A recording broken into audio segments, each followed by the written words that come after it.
Assalamualaikum warahmatullahi wabarakatuh. Baik, pada kesempatan kali ini kita akan membahas tentang simple sentence, ya, kalimat sederhana. Oke, pertama kita akan lihat dulu pengertian daripada simple sentence, di mana simple sentence ini mengandung satu subjek dan predikat, ya. Nah, ternyata dalam kalimat sederhana ini atau simple sentence ini nantinya akan membentuk sebuah kalimat pernyataan, membentuk sebuah kalimat pertanyaan, membentuk sebuah kalimat permintaan, dan membentuk sebuah kalimat seru. Ya, kita lihat di sini dalam contoh kalimat pernyataan, I have seen that movie twice.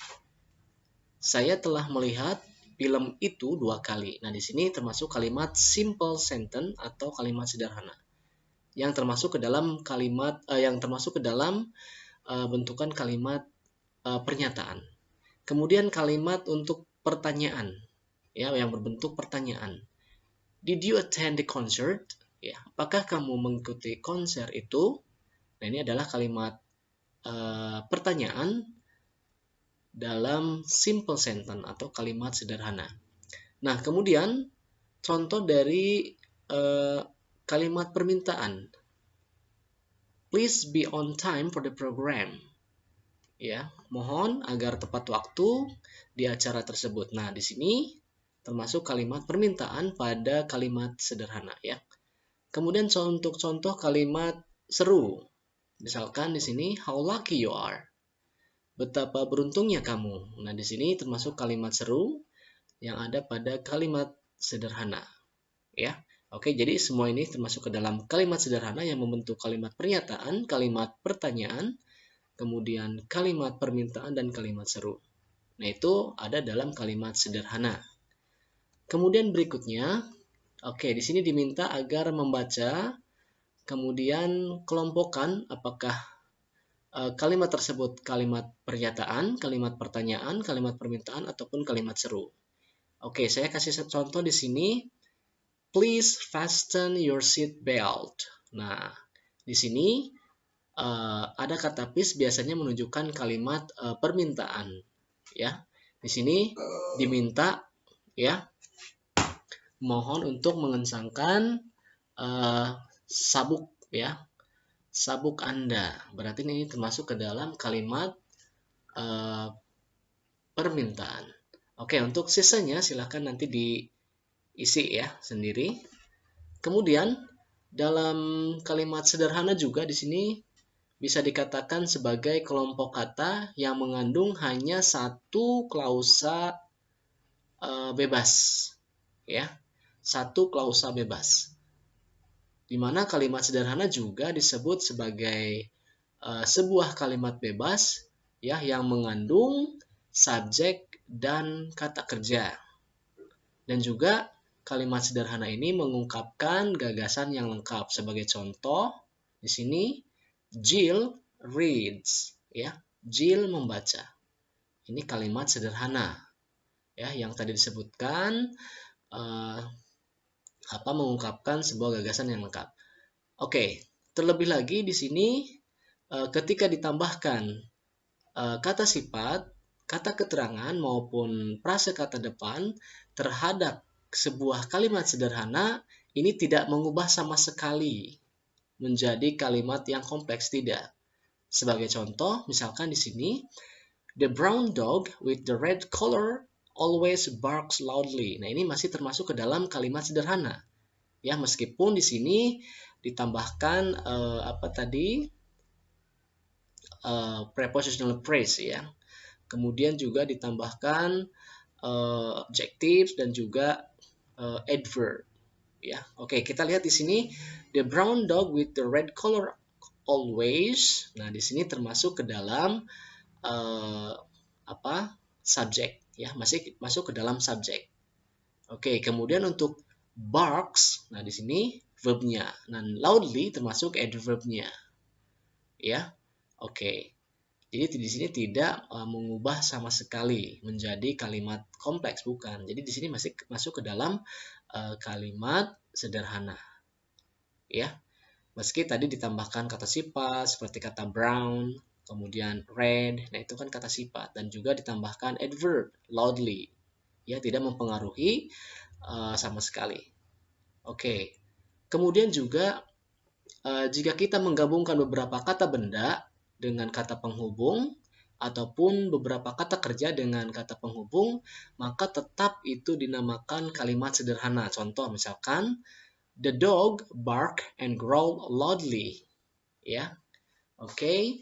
Nah, di sini tetap ya, di sini ada dua kata kerja yaitu bark dan growl ya. Nah, di sini tetap di sini termasuk ke dalam kalimat sederhana. Sehingga apa itu ciri-ciri kalimat sederhana? Di sini yang pertama, kalimat sederhana merupakan seperangkat kata yang bisa membuat makna yang lengkap. Ya, kemudian yang kedua, kalimat sederhana ini memiliki dua bagian utama yaitu subjek dan predikat. Yang ketiga, si subjeknya ini menunjukkan orang atau benda tentang bagaimana sesuatu itu dikatakan. Kemudian yang keempat, predikatnya ini dikatakan tentang orang ataupun benda yang ditujukan oleh si pelaku atau si subjek. Itu ciri-cirinya. Nah, di contoh yang pertama, di sini ada dogs bark. Ya, dalam kalimat tersebut di mana subjeknya berupa kata tunggal berupa dog ya. Oke, kata tunggal dogs ya. Kemudian predikatnya juga ini termasuk kata yang tunggal itu bark. Ya, oke, ini contoh pertama. Contoh yang kedua, the hour to prepare the lessons has arrived. Ya, jam tersebut, jamnya untuk mempersiapkan pelajaran tersebut telah tiba. Ya, jam untuk mempersiapkan pelajaran tersebut telah tiba. Dalam kalimat ini, subjeknya ini merupakan kelompok kata. Misalkan, the hour to prepare lesson. Nah, ini masih masuk ke dalam subjek. Ya, the hour to prepare lessons. Ya, ini termasuk ke dalam subjeknya. Dan has arrived masuk ke dalam predikat. Oke, kemudian di contoh kalimat yang ketiga, di sini ada subjek, ya, ada predikat. Kita lihat di sini, misalkan subjeknya Charmaine, predikatnya is a secretary. Nah, ini contoh yang lain ya. Kemudian subjek yang berikutnya ada everybody dan predikatnya saw the comet last night. Ya. Subjek yang berikutnya di sini ada customers, predikatnya were waiting for the store to open patiently. Ya, oke. Ini contoh yang ketiga. Baik. Nah, kemudian di sini diminta agar mencari subjek dan predikat di kalimat berikut. Misalkan di sini saya kasih contoh untuk nomor 1 ya. Stone walls do not make a present. Stone walls do not make a present. Ya, nah di sini stone walls masuk ke dalam subjek dan do not make a present ini masuk ke dalam predikat. Oke. Baik, silakan untuk sisa nomornya dikerjakan sendiri ya. Nah, subjek ataupun predikat ataupun keduanya ini masih masuk ke dalam simple sentence. Ya, kemungkinannya ini memiliki dua atau lebih bagian. Ya, jadi si subjeknya bisa dua atau lebih, predikatnya juga bisa dua atau lebih. Nah, subjek yang memiliki lebih dari satu kata benda ini disebut compound subject ya, atau kumpulan subjek, dan predikat yang memiliki lebih dari satu kata kerja ini disebutnya compound predikat. Ya, jadi lebih dari satu predikat ya. Sebagai contoh misalkan yang kumpulan subjek. Kumpulan subjek ya, kumpulan subjek. Sylvia and John study together. Nah, ini Sylvia and John ini termasuk ke dalam subjeknya. Oke, Sylvia and John ini masuk ke dalam subjeknya.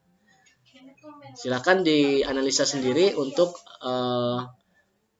kalimat-kalimat yang lain ya. Di sini Sylvia and John itu ada dua subjek, tapi masih masuk ke dalam simple sentence atau kalimat sederhana. Di sini dalam hal ini compound subjeknya adalah Sylvia dan John. Kemudian bagaimana kalau compound predicates? Ya, kumpulan lebih dari satu predikat. ya.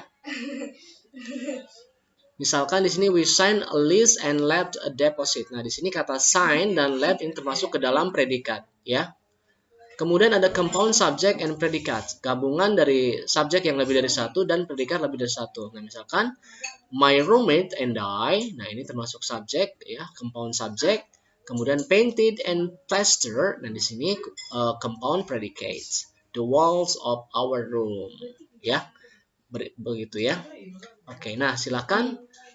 Misalkan di sini ada latihan untuk melengkapi kalimat di bawah, ya, dengan compound subject maupun compound predicates, ya, tergantung dari konteks kalimatnya. Silakan apakah harus ditambahkan subjeknya lagi ataukah harus ditambahkan predikatnya lagi. Sebagai contoh nomor 1 saya kasih jawabannya, misalkan girls like cooking, ya, girls like cooking and eating. Ya, misalkan di sini girls like cooking and eating. Oke, itu sebagai contohnya. Silakan untuk nomor berikutnya dikerjakan sendiri, ya. Baik, saya kira cukup pembahasan tentang simple sentence atau kalimat sederhana. Mudah-mudahan bisa difahami. Terima kasih. Mohon maaf atas segala kekurangannya. Wassalamualaikum warahmatullahi wabarakatuh.